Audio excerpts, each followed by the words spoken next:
are very close and friendly to you as a colleague because of the service you offer. You will notice when you go on leave, it's very hard for someone to call you on matters outside job. Similarly, even your service providers, it's the service you provide that they enjoy from you. Nobody will want to call you over the weekend. And it's the reason when you leave a particular employment, even those people who you thought are your closest friends will not pick your calls. People retire and they realize they didn't have a life because they were so accustomed to their colleague who they thought they were friends and neglected the other part of real friendships.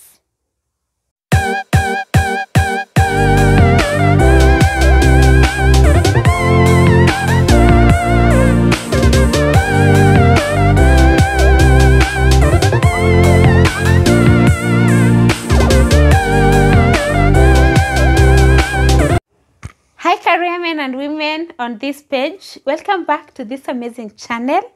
My name is Jensta Mogore and thank you so much for staying locked here every Thursday at 1:30 p.m. because we speak about matters career development, matters job and matters corporate workplace. And in today's video, I want us to discuss about friendships at the workplace. I would want you to comment down below on your experience with your colleagues, good memories and bad memories, and also what's your opinion on friendships at the workplace. We spend most of our time with our colleagues, and so we are supposed to be friendly, and that does not equate to being friends. By friendly, I mean there are those people we call acquaintances, people who you spend most of your time with and are very close to you. Then when it comes to friendship, it means there is something extra. It's intimate. You know a lot about each other and you have a very strong connection. So our workmates are basically acquaintances because it is situation based. If you look at your friendships, you'll notice that they are normally situationalized. For example, when you are going to the gym, you had friends at the gym because you had a common goal of going to the gym. So what kept you together is, are we going to the gym tomorrow? Where are we going for hike over the weekend? Similarly, people at the workplace, you are brought together by career goals. People are there to make paycheck, to make money, and they will rarely be personally invested. They'll only be professionally invested. So it's good to know who is your friend and who is your acquaintance. And I would like to put a disclaimer as I play this video, or rather as I shoot. I do not entirely say you cannot have a real friend at the workplace. I'm trying to say that is just an acquaintance. One or two rare cases, someone may find a genuine friend who you're going to connect over and above the workplace. We often think we are friends with our colleagues because we are paid at the same time. So you all know when you have money and when you're broke, probably at the beginning of the month. Also, we have a common kind of a lifestyle because our salaries are basically on the same range, unless the management, but common direct contributors, our salaries are almost the same. You even get to share some personal details because if you are taking a half day off, you will find yourself telling the boss, I'll be late because probably I'm taking my kid back to school. So we spend our most waking hours with these people more than we spend with the real friends and with our family members. So it tends to bring a kind of a confusion. When you're friends with someone, there's no line, there are no boundaries. You share anything. You will tell them your most ugly stories. You'll tell them how broke you are. You'll find yourself telling them about how loans are disturbing you and how your family life is chaotic because you've got nothing to prove. But at the workplace, it may not be okay to share those very personal details because it will breach privacy and also it will make people see you in a certain way and you want to present your best professional self. So as you choose to share with these people who you're supposed to be so close with, always filter information. Know, where do I draw the line? What can I share? If you are not in a very straightforward kind of dating, then it is nobody's business to know. Some personal, very, very personal matters or problems you are going through in your life are not meant to be shared with your colleagues. Go tell your parents, go tell your other friends, those people who you went college together with, but not your colleagues.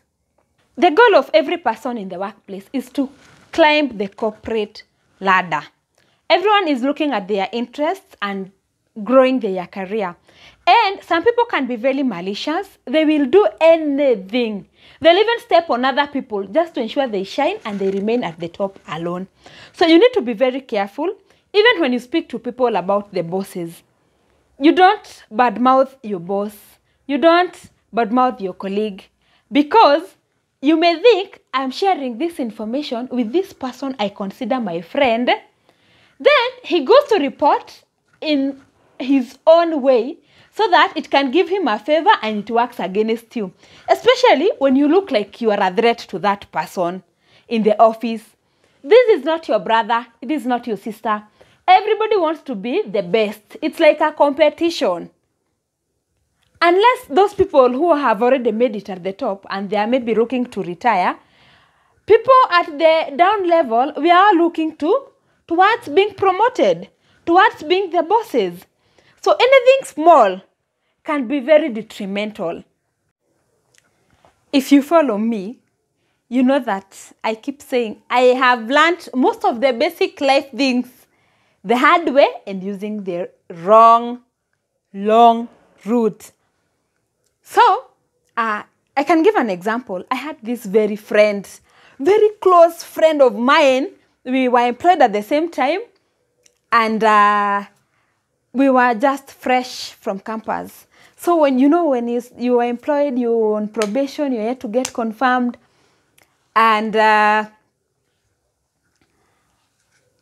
you go for lunch together.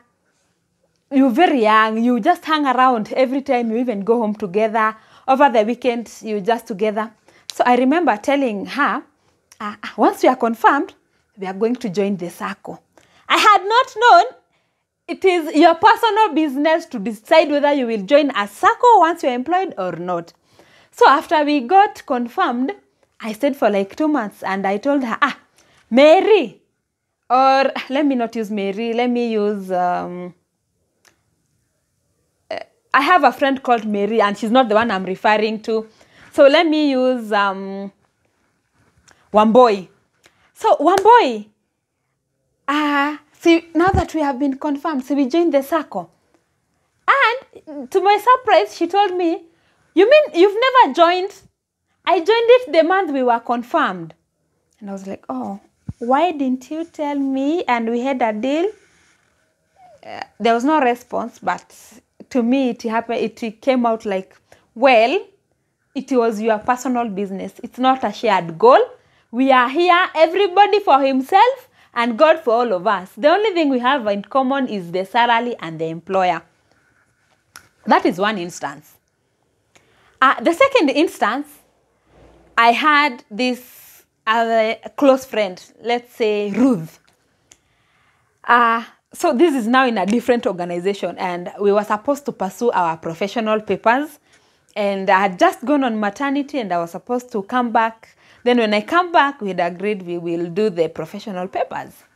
So I came to the office on a certain Friday because I had some official matters to attend to, as much as I was still on maternity, and I tell Ruth, oh, you remember we said in January we are enrolling for the professional courses? Then Ruth told me, and by the way, Ruth is just a dummy. It's not, the real person is not called Ruth. She told me, I think I'm not yet financially ready, so I will push enrolling until next semester. And so I was like, oh, how comes and you still don't have any responsibility? Oh, well, it's okay for me. I'll still go ahead and enroll. So I was supposed to start my classes on Saturday because we were to do overtime. Shock on me. You know, when you go to school, then there are those processes. You have to register, you have to do what. Then I had not come in the first class, so this was the second Saturday. And you are in that, we used to call them class registers, according to your admission numbers. Then I noticed, kumbe, my colleague had already come in the first class. That is how I learned, well, again, if I had to go with whatever she told me that she's not financially ready and she's pushing it to the next semester, if I didn't have my own direction or my own stand, then I would have fallen for that trap. You know the reason my friend could not tell me she's pursuing the professional courses? Because we are at the same level. If she qualifies before me, then she will be promoted before me. Any opportunity that comes up, she will be the one to be considered. Then I'll be left behind. So I'm just trying to say, you have to be very careful on these people you call your friends. People are willing to lie to you. People are willing to step down on you. People are willing to just be anything that will help them go up in their work life. So be cautious on these people you call friends at the workplace. They are merely your acquaintance. The main goal of people going to work is to be paid. And you have to do your job so well. And at times in the corporate world, you don't do a job end to end. Mostly corporate places have clearly defined goals and job descriptions. So we have someone in finance, we have someone in operations, we have someone in marketing. All do different activities, but at the end of the day, we have one goal, which is to serve the customer and give returns to the shareholder. So the best thing you can do for yourself is to be friendly with everyone so that you make your work easier. As much as you may not like people from a particular tribe, or you may not like people from a particular race, or even people from a particular country, or the blacks and the whites, you're supposed to work together to achieve your employer's goal. So it's very critical to be friendly with someone. But you are only supposed to do your job. As much as you need to team play with your colleagues, then you go home. What you do with your salary is nobody's business. I'll give an example. Someone had worked under another boss for more than, I think, 5 years or 10. I'm not so sure. It's a story someone was sharing. And there had never been any rumors or anything about the boss saying bad thing about the junior. So a time came and the junior thought they were in very good terms with the boss. But shock on you, when the boss was given the list of people to be retrenched, this junior, who had worked under her for more than 5 years, was in that list. So she came crying, saying, imagine, I thought so-and-so knew me the best. She could watch out for me if a retrenchment occurred. But now, I hear rumors has it that she's not interested in working with me. So it became very personal, and that lady had to go, as much as there had never been any issue with the boss.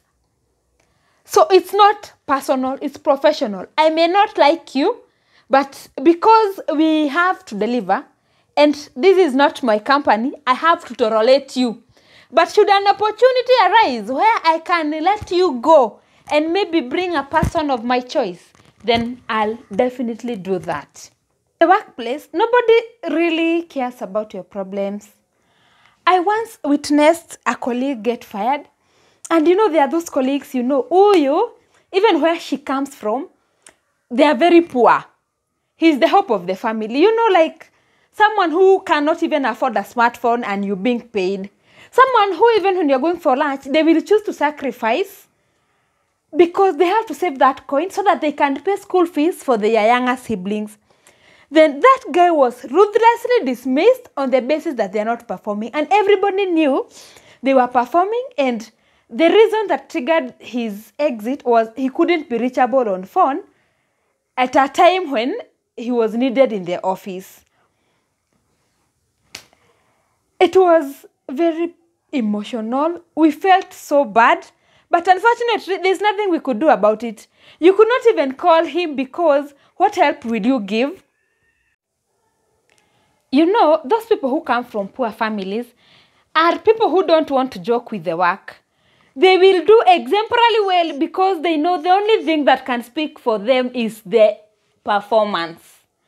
So this guy was such a hard worker. He would even work overtime. But at his point of dismissal, nobody really cared. We have some people who come from rich backgrounds and, you know, money has power. So they will barely do the minimum. Yet, they will be the ones who have a say because they are also political and they've been brought by someone. So they know they have a backup. So you may not know who has been brought by who. And as for you, is it your effort that will speak for you? So before you go telling your colleague negative things, first of all, understand, is this person connected to the owner of the company? Because they will go and report everything and they will never be dismissed. But for me, I choose to be trustworthy. If they tell me anything, I don't have someone to report to. In any case, no one is likely to even believe in what I'm saying, even if it was the truth. It is possible to find 2 or 3 real friends who even become personal friends. And you will find yourself inviting them to your children's birthday. And even going out over the weekend to hang out together. Those are rare cases. Majority, they are not. So keep your personal life out of anybody's in the workplace's business. When a colleague has a social event, we feel obligated to attend. For example, a wedding, we have baby showers, we have baby visits. When we come and make contribution or buy gifts as colleagues, well, it's a social event, but we are coming for it because of the professional bond we have with you. For us, it is not a kawaida event. We are obligated to support one of our own. Otherwise, if you do those weddings when you stop working with us, we will not come. And some of these colleagues will want to come so that they get to see who is the blind guy at the bride, who is the bridegroom, and who is the bride. Also, you may invite people to your birthday or a baby visit, and some of these colleagues are coming to survey. How does your house look like? How does your husband look like? Where do you live? We want to see whatever we normally see in the office. Is it what is reciprocated in the house? I don't know you people. People are different. So let work be work. Friendships, you're only supposed to be friendly, not friends. Filter what you will have to share. Live a drama-free life. Don't engage in those office gossips. If you have to, let it not be about your colleagues or about your employer. It can be about politics, can be about matters trending in the country, but not very personal details. Brings me to the end of this video. I would want to know, what is your experience? Do you really think we're supposed to be friendly or friends with our colleagues? Leave a comment, please like. If you haven't subscribed, support a girl. Yeah, let's meet on Sunday at 3:30 p.m. as I do my episode on documenting my life. It has been truly amazing, so adios.